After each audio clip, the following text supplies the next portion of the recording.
Congolaises, Congolais, mes très chers compatriotes, je m'adresse solennellement à vous en ce jour dans un contexte exceptionnel en rapport avec la situation sécuritaire que connaît notre pays dans sa partie orientale. Ce contexte d'agression et d'occupation des territoires dans le Nord Kivu est perpétré par le groupe terroriste dit du M23 avec l'appui avéré en hommes et en logistique du Rwanda. Au moment où je fais cette adresse, nos agresseurs occupent certaines localités dans le territoire de Rutshuru, occasionnant ainsi un drame humanitaire avec plus de 200 000 compatriotes forcés de fuir les affres terroristes dans les zones de combat. Ils se retrouvent en dehors de chez eux, sans logis, sans nourriture et sans soins. Des instructions précises ont été données au gouvernement pour leur rassemblement et leur prise en charge. Au-delà de ces efforts, j'en appelle à un élan général de solidarité pour alléger leur fardeau. Certes, cette situation n'est pas nouvelle. En effet, depuis plusieurs décennies, des groupes armés nationaux et étrangers écument l'est de notre pays en y commettant des atrocités innombrables sur fond d'exploitation illégale de nos ressources naturelles. C'est ainsi qu'à l'occasion de mon avènement, j'avais été amené à prendre l'engagement devant la nation de rétablir au cours de mon mandat la paix et la sécurité là où elles sont compromises et de les consolider là où elles existent.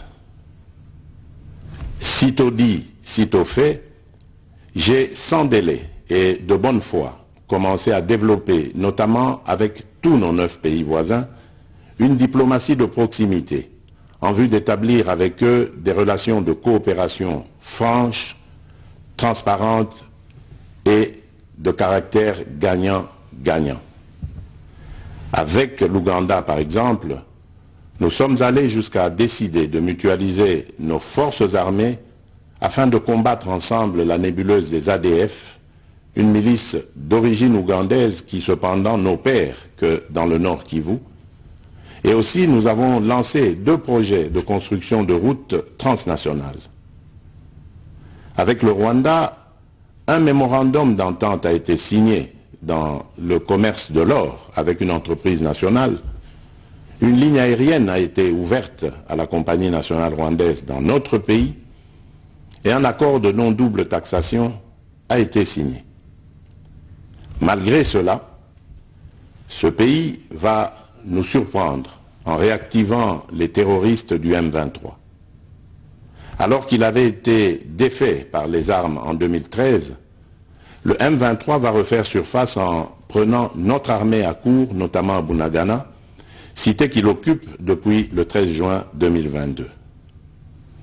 En effet, sous la fallacieuse accusation de soutien des FRDC au FDLR, le Rwanda a en réalité des velléités expansionnistes, avec comme intérêt principal l'appropriation de nos minerais, et pour ce faire, il s'active à déstabiliser l'Est du Congo pour créer une zone de non-droit en vue d'assouvir ses appétits criminels. Pour faire face à cette situation, 2 options s'offraient à nous, la diplomatie ou la guerre. J'ai résolu de privilégier la première option, quitte à en venir à la seconde, faute de résultats. L'option diplomatique a donc été mise en œuvre. C'est ici l'occasion pour nous de rappeler que notre attachement à la recherche de la paix par des voies pacifiques n'est aucunement un signe de faiblesse, moins encore un aveu d'une incapacité de notre pays à s'inscrire dans une logique de guerre totale contre tous ceux qui continuent à abuser de notre patience, mais plutôt une expression de notre culture de paix et de notre identité légendaire de peuple hospitalier. C'est ainsi que dès le 20 juin 2022, j'ai pris part aux travaux du 3e conclave des chefs d'État membres de la communauté d'Afrique de l'Est à Nairobi, au Kenya, qui avait comme agenda l'examen de la situation sécuritaire dans l'Est de notre pays. À l'issue de ce forum, les dirigeants des pays membres de la communauté d'Afrique de l'Est sont tombés d'accord sur le déploiement d'une force régionale pour imposer la paix dans l'Est de la République démocratique du Congo. Le sommet a appelé à une cessation immédiate de toutes les hostilités à l'Est de notre pays et a demandé à tous les groupes armés, tant étrangers que locaux, à déposer les armes immédiatement et sans condition et à s'engager dans le processus politique. Le 6 juillet 2022, j'ai accepté de rencontrer à nouveau le président du Rwanda, cette fois à Luanda, sous l'égide du président João Lourenço, sous couvert de la conférence internationale des régions des Grands Lacs africains, la CIRGL. Il en est sorti une feuille de route qui stipule entre autres objectifs normaliser les relations politiques et diplomatiques entre la République démocratique du Congo et le Rwanda. Et pour y parvenir, la première action retenue, arrêt des hostilités et retrait du M23 des positions occupées conformément au communiqué final de Nairobi. Une fois de plus, aucune avancée sur le terrain de la paix attendue par notre population n'a été observée. La dernière activité diplomatique en date a été la rencontre avec le président Paul Kagame autour du président français Emmanuel Macron et à l'initiative de ce dernier en marge de l'Assemblée générale des Nations unies à New York. Ici également, pour l'essentiel, il a été acté le principe d'un cessez-le-feu immédiat et du retrait inconditionnel du M23 des positions qu'il occupe, toujours sans résultat tangible sur le terrain.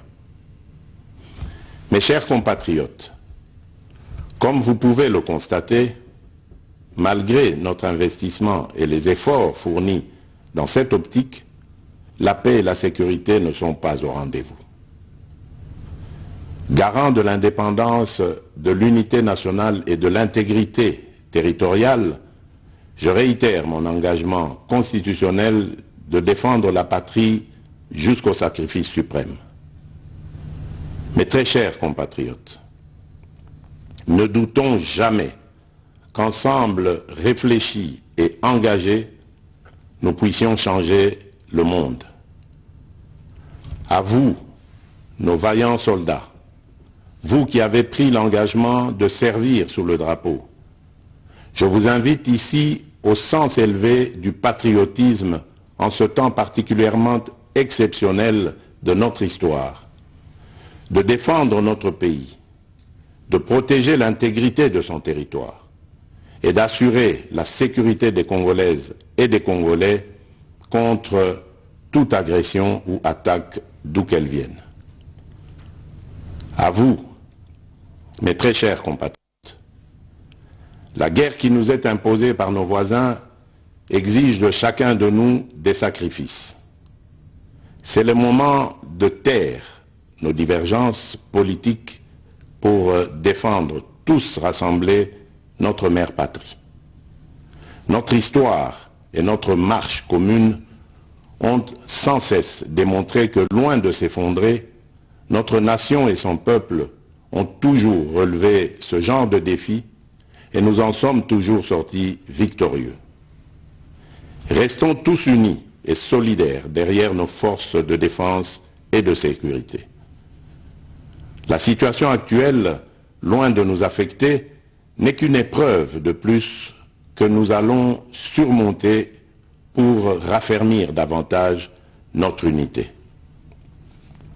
Au-delà de tout clivage politique, idéologique, religieux et tribal, la défense de la mère patrie est le seul objectif qui doit nous unir en ce moment.